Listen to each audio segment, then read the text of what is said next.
3, 2, 1, go! Woo! Let's go, Alex!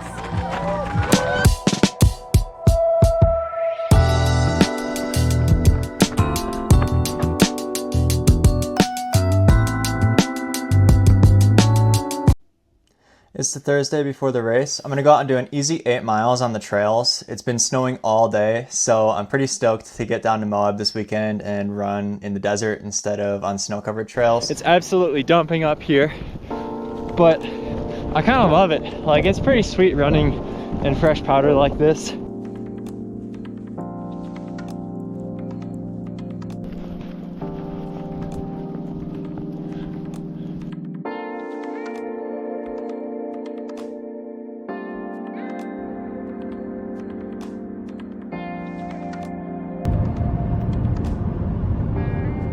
Okay, made it down to the hotel in Moab. I did a easy like half-mile shakeout just to get the blood flowing after the drive.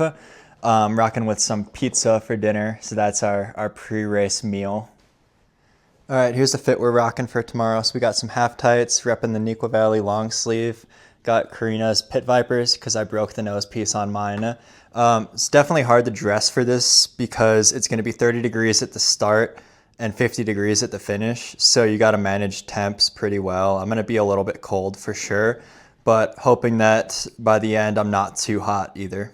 For shoes, I'm going with the Tecton 2s. Here's the lineup for nutrition. So in the first hour, I'm trying to go through this Drink Mix 320 CAF 100. Reason being, I don't want to take in any gels in the first hour. I think sticking to liquids will suit my stomach a little bit better. Hopefully won't run into any problems there. The second hour, I'm planning on going through a soft flask with 50 grams of carbs worth of Tailwind, so probably in here. And then also a PF 30 100 caffeine gel here. Third hour, probably do 2 carbs gels and take water on course. Fourth hour, hopefully another 2 carbs gels. So third and fourth hour, aiming for 100 grams of carbs.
I thought I was gonna vom the whole time, bro.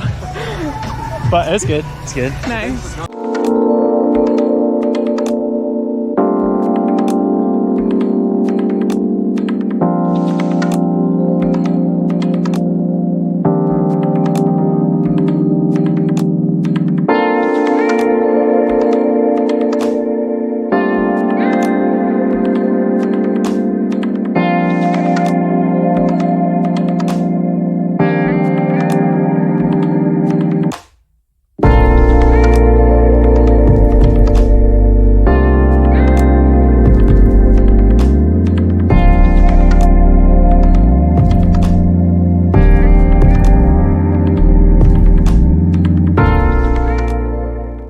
Sunday morning, I tried going for a run. I had 8 miles planned today, but I've got a nasty blister on my right foot.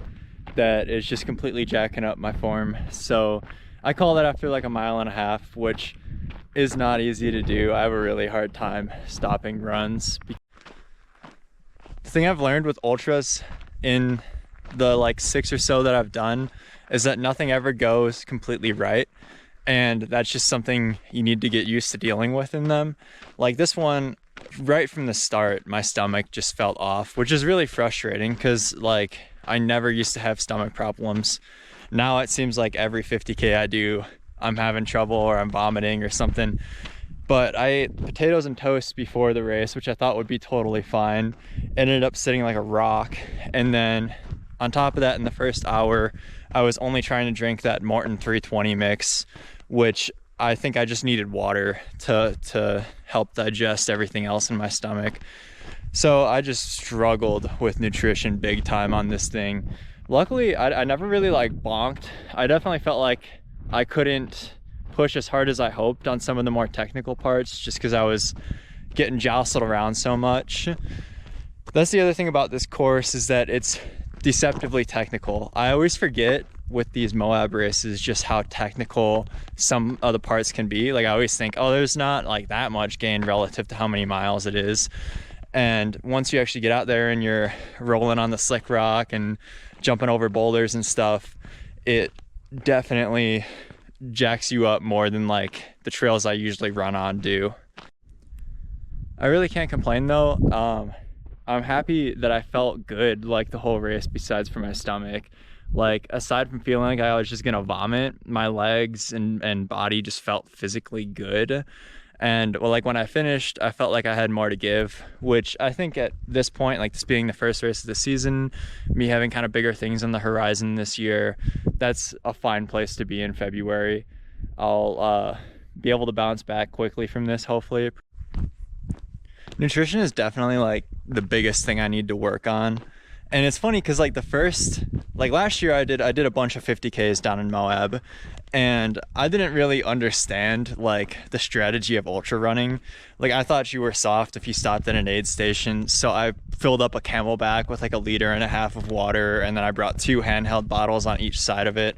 So I literally ran like the Arches 50K and like behind the rocks without ever stopping at an aid station, thinking like, oh, I'm gonna gain so much by not having to stop for 20 seconds to fill up a water bottle, when in reality I'm running with 2.5 liters of water and jostling up and down rocks with that. And then on top of that, I would take like 1 gel an hour because I didn't need any more than that. Like I was looking at it like, oh, I just need to take enough nutrition to finish. Now that I've gotten more invested in it, I understand a lot better that there's a big advantage to being able to consume like 100 grams of carbs an hour. And I didn't come close to that at all yesterday. I wanted to. I had it all planned out like I was going to, but instead I like barely got halfway through my bottle of Morton before I was like, you know what, I'm switching to Tailwind. That's going to be easier on the stomach. Barely got through that before the 2 hours hit. So in the first 2 hours of the race, I think I probably had like 90 calories total, if that. And then finally, like 2.5, 3 hours in, I was able to take 1 30-gram of carbs gel. And at that point I had switched completely to water because I just still felt like I was gonna vomit, which is crazy because I mean, like last weekend on a 18-mile faster paced run, I was hitting 100 grams of carbs an hour and my stomach felt totally fine. And I also ate toast and had coffee before that run. So I don't know if it's just like pre-race nerves or what it is, but something jacks me up pretty bad at these ultras with eating. I need to really get that figured out. It's hard because every time you finish a race, you think about everything you could have done differently. And it's like, if I would have handled the nutrition, if my stomach didn't feel like I was gonna vomit, if I handled the technical parts a little better, all this yada yada yada, thinking like, oh, I could have actually run so much faster. And like, well, that's true, I didn't run faster. I ran like around 4:12 on the day, which is not a bad time for a 55K. I had higher hopes, but honestly, it's fine at this point in the season. I'll take it. The the thing to keep in mind too is like, if all of that went right, maybe something else would have gone wrong, because you never get it all in an ultra, and when you do, it's something special. But I've never had a ultra where I'm like, yeah, everything went exactly according to plan, I nailed exactly how I planned my nutrition. It just doesn't go that way, at least not for me. If it goes that way for you, then you're pretty lucky. But I think it's all about just making the best of what your cards are the day that you're out there, you know, playing with the hand you're dealt and making the most of it. And I feel like on the day yesterday, I don't think I could have run faster than I ran. You know, I don't think that there was much I could have done differently, just given how I felt and how I was handling the technical parts. I think there are times I got a little too in my head, but that's okay. I'm thankful I didn't vomit, because vomiting during a race is not fun. I would highly recommend skimping on carbs and gels if you think you're gonna vomit, because once you vomit, you lose everything in your stomach, right? Like, you've got all the water, all the electrolytes you've consumed is just gone. Then you got to work to get all that back in your system. So I've made the mistake before, like at Mid-Mountain 50K last year. I felt like I was gonna vomit about 10 miles in. I said, no, this is fine, I'll keep taking gels, I want to hit 80 an hour. Sure enough, I took a gel and immediately vomited.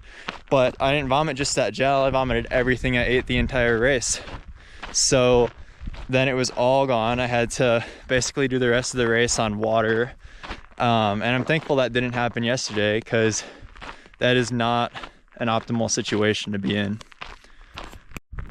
I really don't want to sound too negative about the race, because the course itself is beautiful. I think the technical parts, though they're like challenging, and sometimes in the moment you're just like, oh, are you kidding me? I gotta climb up this, I gotta scramble down this. It's fun, like it keeps you really engaged. I'm always grateful to get the chance to run down in Moab. I'm really disappointed today's run didn't work out and I'm just walking it back to the car. But I mean, part of my motivation for coming down for this race was that I could go out and do like a 10-mile run in Canyonlands today. And that's where I'm at right now. Karina's out finishing the run and I'm just walking back to the car. But at least the views are gorgeous, not a boring walk.